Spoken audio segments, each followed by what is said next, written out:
Hello students, how are you all? मस्त ना। तो जैसे कि आप लोग जान रहे हो, हम लोग ने चैप्टर नंबर 3 को शुरू किया एंड नाउ हम लोग उसमें आगे बढ़ेंगे। प्रीवियस लेक्चर्स के अंदर मैंने आपको सिखाया कि how can we find atomic from the atomic number, groups, period and block. So previous lecture के अंदर मैंने आपको ये सारी चीजें सिखाई थी कि भाई हम कैसे फाइंड कर सकते हैं, कोई भी एलिमेंट का एड्रेस कैसे फाइंड कर सकते हैं, अब ये समझ सकते हो।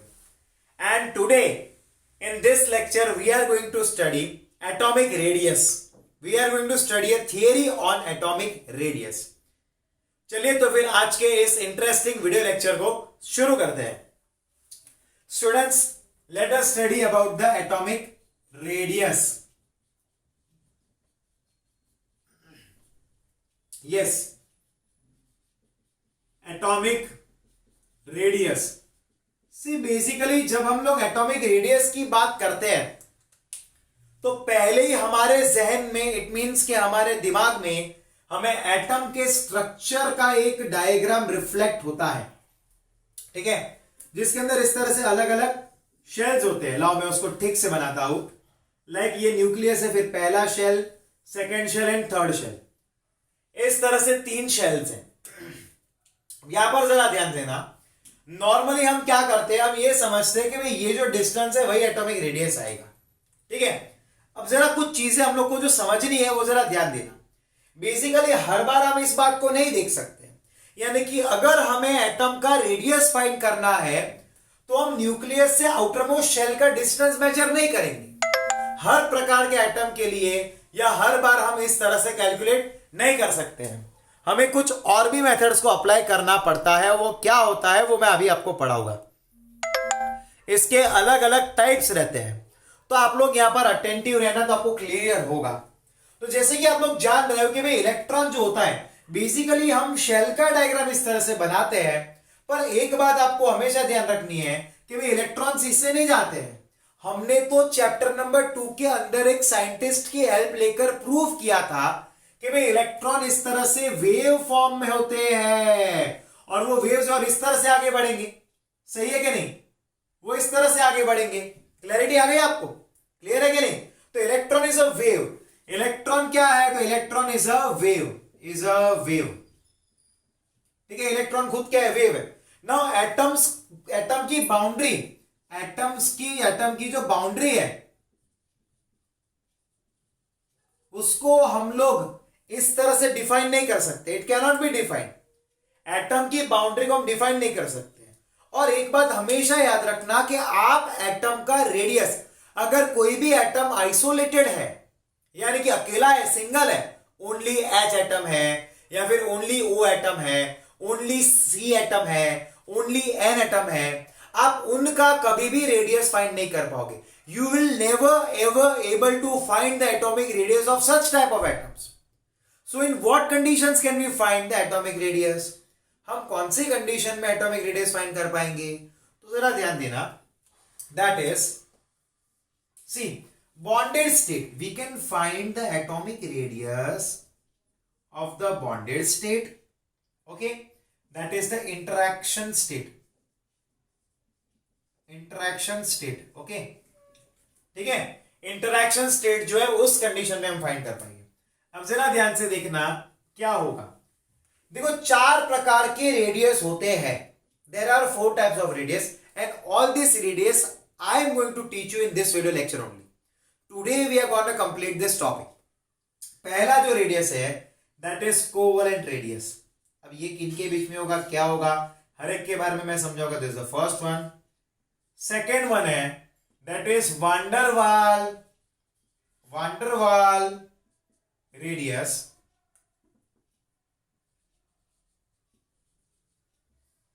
Third one, that is metallic radius.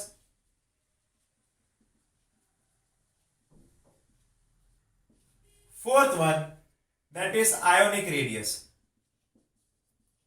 That is ionic radius, okay. तो ये 4 हमारे पास, pay attention here, this are the 4 types of the atom, ठीक है। यानी कि हमें देखना होगा पहली बात तो कि भाई एटम इंटरैक्टिव फॉर्म में होगा वही रेडियस का फॉर्मेशन कर पाएगा। एटम इंटरेक्टिव फॉर्म में होगा, वही उन्हीं का हम रेडियस फाइंड कर पाएंगे। अब उनका इंटरेक्शन कौन से टाइप का है, यानी कि उनका जो बॉन्ड है वो what is the type of it, that will have to find. Like is it a covalent radius, it's having a covalent bond, or it's having a van der Waal force of attraction, or it's having a metallic bond, or it's having a ionic bond. ये हमें check करना होगा। हम एक के बाद एक हर एक के बारे में डिटेल में पढ़ेंगे। Let us start with the covalent radius. Let me start with the covalent radius, so be attentive here. Covalent radius, okay, let me start with the covalent radius. See, name itself says lots of things. जो नाम है वो काफी सारी चीजें बता रहा है। अब अगर आप बच्चों यहां पर ध्यान से देखोगे, अगर कोवेलेंट रेडियस बताया है यानी कि उन मॉलिक्यूल के अंदर एटम्स के बीच में पक्का कोवेलेंट बॉन्ड होगा, पक्का कोवेलेंट बॉन्ड होगा, ठीक है। तो ऐसे एटम्स में हमें एक बात को हमेशा ध्यान रखना है कि भाई कोवेलेंट बॉन्ड के अंदर इलेक्ट्रॉन्स का शेयरिंग होता है, यानी कि एटम आपको इस तरह से मिलेंगे। क्लियर है कि नहीं? एटम हमें इस तरह से मिलेंगे, और ये जो पार्ट दिख रहा है जिसको मैं ब्लू कलर से कलर कर रहा हूं, यहां पर लाइंस बना रहा हूं, उनके अंदर इलेक्ट्रॉन्स शेयरिंग वाले मौजूद होंगे। That will be present in that area, that electrons which are to be share. ऐसे एटम्स के लिए हम लोग न्यूक्लियस टू न्यूक्लियस का डिस्टेंस मेजर करते हैं। ओके, ऐसे एटम्स के लिए हम लोग क्या करते हैं, न्यूक्लियस टू न्यूक्लियस का डिस्टेंस मेजर करते हैं, ठीक है, दैट वी आर फाइंडिंग। और ये जो डिस्टेंस आपको मिलेगा उसको मैंने DAA लिया है। क्या लिया है? DAA लिया है। अब ये जो हमें मिला उसको हम लोग बोलते हैं DAA, यानी कि that is called to be as a bond length. क्या बोलेंगे? That is called to be as a bond length. उसी को हम लोग क्या बोलते हैं? That is called to be as a bond length, ठीक है। अब इसको हमने बॉन्ड लेंथ बोला। अब इसपे से अगर ऐसे मॉलिक्यूल के अंदर जिनके अंदर एटॉमिक यहां पर कोवेलेंट बॉन्ड का फॉर्मेशन हो रहा है, उनका अगर आपको एटॉमिक रेडियस फाइंड करना है तो हम क्या करेंगे? तो यहां पर आर कोवेलेंट हमें क्या फाइंड करना है? उसका रेडियस फाइंड करना है। R covalent is equal to, क्योंकि कोवेलेंट रेडियस फाइंड करना है ना इसका, दैट इज आप कर लो DAA डिवाइड बाई 2। आपने क्या कर लिया इधर? DAA डिवाइड बाई 2 कर लिया, तो आपको सीधा उसका रेडियस मिल जाएगा, ठीक है। अब ये कौन सी कंडीशन में था कि जब दोनों का, यहां पर जरा चेक करना, एटम्स यहां पर क्या है कि एटम्स आर डिफरेंट। अगर दोनों, मान लो कि यहां पर क्या हो रहा है, तो अगर एटम सेम हुआ, यहां पर किसके लिए है, तो अगर दोनों एटम सेम हुआ, ये एटम ए है और ये भी एटम बी है, यानी कि फॉर सेम एटम्स, किसके लिए है? सेम एटम के लिए है बच्चों। किसके लिए है ये? तो ये सेम एटम के लिए है। This is for the same atom. अब यहां पर ध्यान देना बच्चों, पे अटेंशन हियर। ये सेम एटम के लिए हुआ, ठीक है, this is for the same atom. अब यहां पर गौर करने वाली बात यह है कि अगर एटम बदला, तब सेम एटम यानी कि H2 है, Cl2 है, Br2 है, I2 है, N2 है, ये सारे सेम एटम के लिए हुआ। लेकिन अगर एटम डिफरेंट हुआ तो, एटम्स आर डिफरेंट, अगर एटम्स डिफरेंट हुए तो, एटम्स आर डिफरेंट, अगर एटम डिफरेंट हुआ तो क्या? अगर एटम डिफरेंट हुआ तो, अब उसमें मान लो पहली कंडीशन है कि दोनों एटम का इलेक्ट्रोनेगेटिविटी सेम, दोनों एटम की इलेक्ट्रोनेगेटिविटी यहां पर सेम है। लाइक मैंने ए एटम लिया है और बाजू में मैंने लिया है बी एटम। ए एटम लिया है और बाजू में मैंने लिया है बी एटम। अब उनके बीच में जो डिस्टेंस होगा, उनके न्यूक्लियस टू न्यूक्लियस के डिस्टेंस की बात कर रहा हूं, that is DAB equal to क्या आएगा? RA plus RB, RA plus RB आएगा, ठीक है, RA प्लस RB। अब उसमें सेकेंड कंडीशन क्या हुआ? मान लो कि ऐसा हुआ है, मान लो कि ऐसा हुआ है कि भाई इलेक्ट्रोनेगेटिविटी में डिफरेंस है, इलेक्ट्रोनेगेटिविटी इज डिफरेंट, तो क्या आएगा? इलेक्ट्रोनेगेटिविटी अगर डिफरेंट हुआ, यानी कि मान लो कि भाई एक कंडीशन ऐसा लिया कि A is greater than B, अगर हमने लिया, यानी कि A एटम की जो इलेक्ट्रोनेगेटिविटी है वो ज्यादा है एंड B एटम की इलेक्ट्रोनेगेटिविटी कम है, तो क्या होगा, यहां पर एक एटम, दो एटम, ये ए है, ये बी है, इसमें क्या होगा, शेयरिंग ऑफ इलेक्ट्रॉन होगा। अब इन कंडीशंस के लिए आपको हमेशा याद रखना है that is D A B equal to R A plus R B, फिर क्या आएगा -0.9, क्या आएगा चाहिए माइनस चाई बी। ओके, चाहिए माइनस चाई बी, इसको वाई नहीं बोलते। अब ये चाहिए चाई बी क्या है, तो यहां पर ये जो है बच्चों that is the electronegativity of A, उसकी वैल्यू लिखनी होगी। जैसे फ्लोरीन का इलेक्ट्रोनेगेटिविटी 4 होता है तो उसका वैल्यू 4 लिया हमने, उसी तरह से अलग अलग एटम्स के इलेक्ट्रोनेगेटिविटी होते हैं ना, ठीक है। और बी एटम ये क्या है, तो इलेक्ट्रोनेगेटिविटी ऑफ बी आएगा, क्या आएगा, इलेक्ट्रोनेगेटिविटी ऑफ बी आएगा। क्लैरिटी है, इधर क्लैरिटी आ गई आपको, सबको समझ में आया। तो ये पहला टाइप का, यानी कि ऐसे एटम जो कोवलेंटली बॉन्डेड एटम है उनके लिए अगर हमें रेडियस फाइंड करना है तो इस मेथड से करते हैं, इस फॉर्मेट से करते हैं। This is the format of it. ये पहला टाइप खत्म हुआ। दूसरा टाइप करते हैं that is van der Waals radius, क्या आएगा, वांडर वाल्स रेडियस आएगा। ये दूसरा टाइप है जो हमें पढ़ना है, ठीक है। तो पहले मैं आपको 1 मिनट का टाइम दे रहा हूं, आप जरा ध्यान से यहां पर नोटिस करिए, चेक कर लो, रीड कर लो, स्क्रीनशॉट ले लो। मैं 30 सेकंड्स का टाइम दे रहा हूं, 1 मिनट तो नहीं पर 30 सेकंड्स दे रहा हूं, आप जल्दी इसको वाइंड अप करो।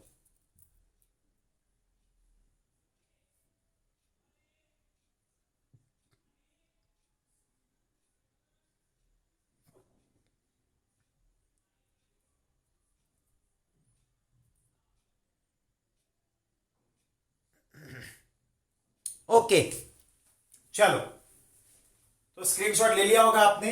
अब आगे जाते हैं, अब हम सेकेंड टाइप लेंगे that is van der Waals radius.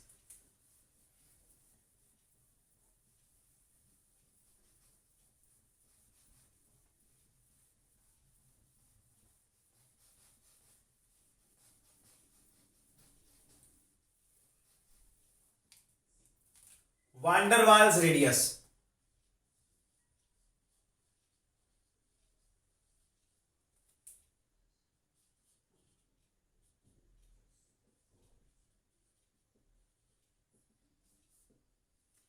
Van der Waals radius.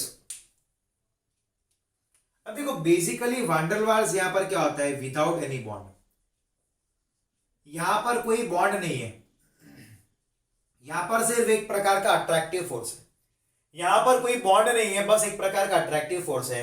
जैसे ये मान लो कोई भी एक मॉलिक्यूल मेरे पास है, ये ए बी है और यहां पर ये ए बी है, उनके बीच में जो अट्रैक्टिव फोर्स प्रिवेल करता है उसको हम लोग वान डेर वाल बोलेंगे। लाइक ये H2 मॉलिक्यूल लिया, ये H2 मॉलिक्यूल है और ये H2 मॉलिक्यूल है, उनके बीच में तो डिस्टेंस होगा, ठीक है कि नहीं। तो हम लोग इसको कैसे फाइंड करते हैं, तो वान डेर वाल रेडियस को फाइंड करने के लिए यहां पर आर वी डब्ल्यू लिया, V W that is equal to, क्या करेंगे हम लोग, that is equal to D H2.H2, यानी ये डिस्टेंस मेजर किया डिवाइड बाय 2 कर लिया, तो हमें मिल जाएगा आंसर। क्लियर है कि नहीं, हमें मिल जाएगा आंसर। क्लैरिटी आ गई सबको। मान लो इसमें ये ऐसा हुआ है कि भाई हमारे पास इस तरह से ये ए है, ये बी है, ये बी है, ये ए है, ये ए है, ये बी है। अगर ये डिस्टेंस मेजर करना है तो हम क्या करेंगे, उस डिस्टेंस के लिए मैं यहां पर लिखता हूं that is R V W B, क्योंकि बी 2 बना ना, तो बी का रेडियस फाइंड करने के लिए क्या करेंगे, इन दोनों के बीच में डिस्टेंस फाइंड करेंगे, डी बी बी बाई 2, क्या आएगा, डी बी बी बाई 2। और ये क्या होगा इसमें, जरा ध्यान से देखना ही हो, ये आर वी डब्ल्यू ए क्या आएगा, डी ए ए बाई 2, क्या आएगा, डी ए ए बाई 2, ठीक है, ये आएगा। ओके क्लियर है बच्चों, क्लैरिटी आ गई कि नहीं। अगर आपको बी बी इनका रेडियस फाइंड करना है कोई बात नहीं, डिस्टेंस मेजर करो, डिवाइड बाय 2 कर लो, बी का रेडियस मिल जाएगा। सेम वे अगर आपको ए का फाइंड करना है, इनका डिस्टेंस फाइंड करो, डिवाइड बाय 2 करो, ए का रेडियस मिल जाएगा। कितना इजी है, ठीक है। अब देखो ये किसके लिए है, ये किसके लिए है, बेसिकली यहां पर जो किसके लिए ये होता है, तो जरा ध्यान देना, that is for the used in inert gases as they do not react and there is no bond. ये खास करके वान डेर वाल्स जो है रेडियस, वो होता है इनर्ट गैसेस के लिए जिनमें कोई प्रकार का बॉन्ड ही नहीं होता।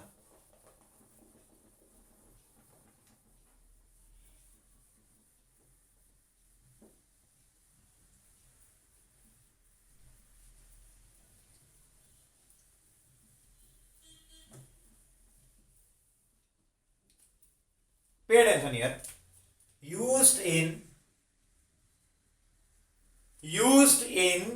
inert gases, used in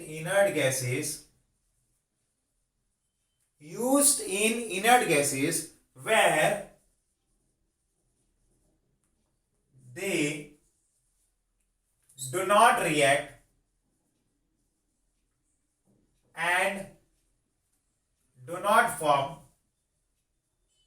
bond, कोई प्रकार का बॉन्ड नहीं बनाते, उनके लिए हम इस तरह से कर सकते हैं।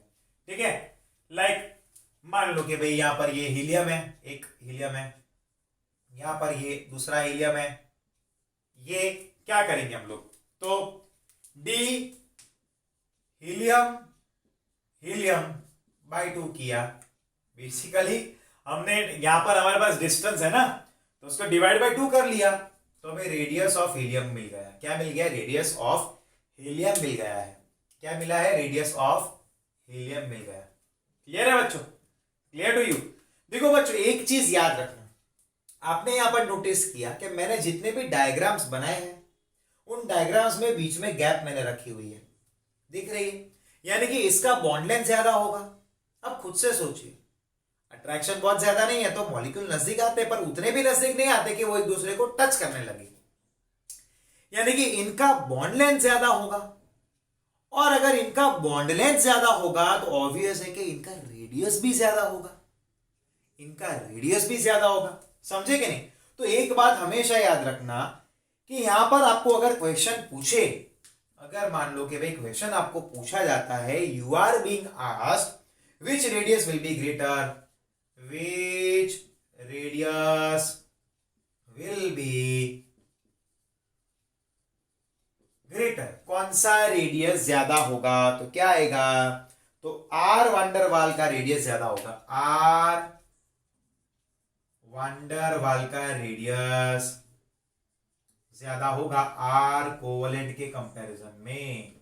आर वान डेर वाल का रेडियस ज्यादा होगा आर कोवेलेंट के कंपैरिजन में। क्यों, उसका तो रीजन मैंने आपको समझा ही दिया है।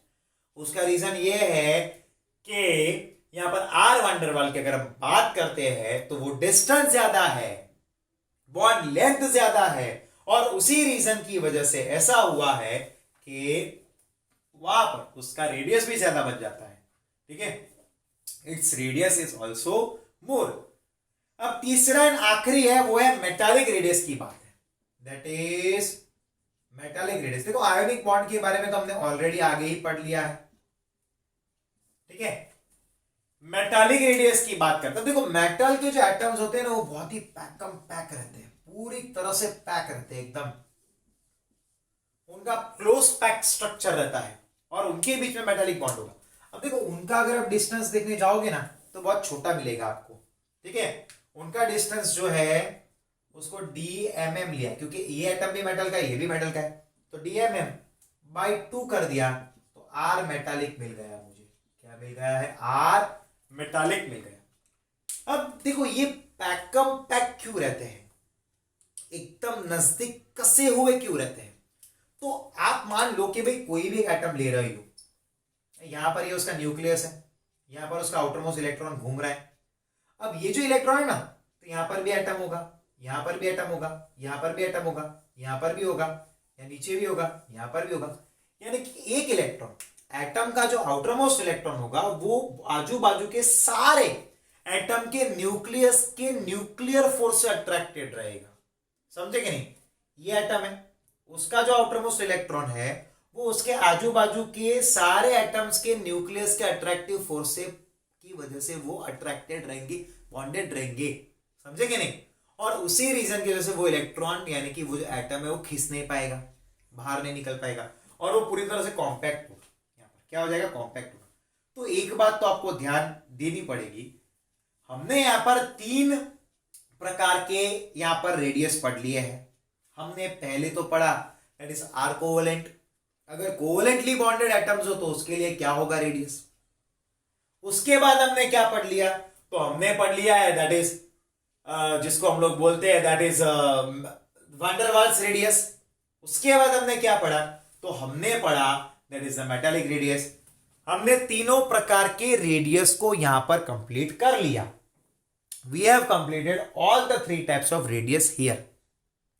अब अगर हमको ये क्वेश्चन पूछा जाए कि भाई ये तीनों 3 में से हाईएस्ट रेडियस कब मिलेगा, कौन से प्रकार के एटम का होगा, ये चीजों को ध्यान रखना। मैं जो पढ़ा रहा हूं वो आगे काम आएगा, ठीक है। इनर्ट गैस के बारे में मैंने आपको क्या बताया, वो कैसे होते हैं, तो वो van der Waals force of attraction से कनेक्टेड रहेगी। बॉन्ड तो उनमें होता ही नहीं है। क्यों नहीं होता, क्योंकि इनर्ट गैस जो रहता है उसका आउटर मोस्ट ऑर्बिटल जो रहता है वो ऑक्टेट कॉन्फ़िगरेशन का होता है, यानी कि पूरी तरह से भरा हुआ पैक्ड रहता है। तो वो तो क्या करेगा, तो वो तो कभी भी बॉन्ड फॉर्मेशन नहीं करेगा।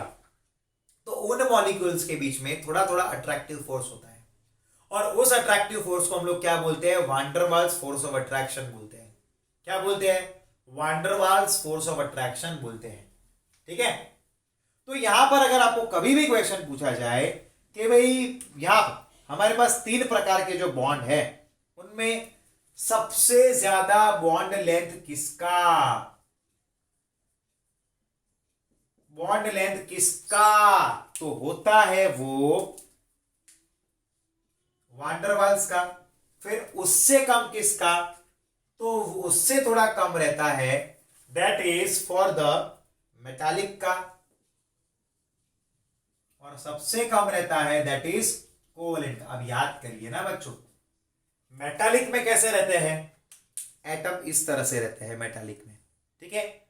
फिर वान डेर वाल में इस तरह से रहते हैं, तो डिस्टेंस बढ़ गया। पहले तो वान डेर वाल की बात करते हैं। वान डेर वाल में इस तरह से होंगे, यानी कि डिस्टेंस हाई होगा तो रेडियस हाई मिलेगा, बॉन्ड लेंथ हाई तो रेडियस हाई ना।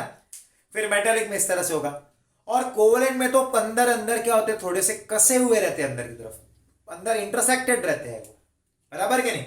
तो उसका तो डिस्टेंस और कम होगा, तो उसका बॉन्ड लेंथ भी कम होगा। अब अगर इनका बॉन्ड लेंथ कम हुआ है तो उनका रेडियस भी तो कम मिलेगा, यानी कि highest radius van der Waals वाले जो रहते हैं उनका रहता है, उससे कम रेडियस मेटालिक का, और सबसे कम रेडियस कोवेलेंट का होता है। और ये बहुत ही ज्यादा इंपॉर्टेंट बात है जो आपको हमेशा याद रखना है। This is very very important thing that you have to always remember, ठीक है। You have to always remember, ये बहुत ही इंपॉर्टेंट है। This is very very important, ठीक है। ये बहुत ही ज्यादा इंपॉर्टेंट है, इसको आपको हमेशा याद रखना है, ठीक है। देखो ये चीजें क्लियर होनी चाहिए, एग्जाम में पूछता। अब इतना ज्यादा डिटेल में टेक्स्ट बुक के अंदर समझाया नहीं जाता, बट क्योंकि हम लोग साइंस के स्टूडेंट है, हमें समझना है कि भाई कॉम्पिटिटिव एग्जाम दिए बिना हमें कहीं एडमिशन नहीं मिलने वाला। हमें नीट देना है, हमें जेई देना है, हमें गुजसेट देना है, तो उसके मुताबिक हमें तैयार भी होना पड़ेगा, ठीक है। तो यहां पर हमारे टॉपिक कंप्लीट होता है, ठीक है। आई होप कि आप सबको ये टॉपिक में मजा आया होगा, समझ में भी आया होगा। आप इसकी नोट्स बनाना मत भूलना, ठीक है। मिलते हैं हम नेक्स्ट लेक्चर में। टिल देन बच्चों, good bye and take care. Bye बच्चों। नेक्स्ट वीडियो लेक्चर के अंदर मैं आपको atomic variation in atomic radius शुरू करवाऊंगा, और तकरीबन अब मुझे ज्यादा नहीं बट 4 से 4 जितने वीडियो लेक्चर की जरूरत है, और फिर हमारा ये चैप्टर खत्म हो जाएगा, ठीक है। Max to max 4 video lecture चाहिए, यानी कि इसी वीक के अंदर हम इस चैप्टर को कंप्लीट करेंगे। Okay students, good bye and take care.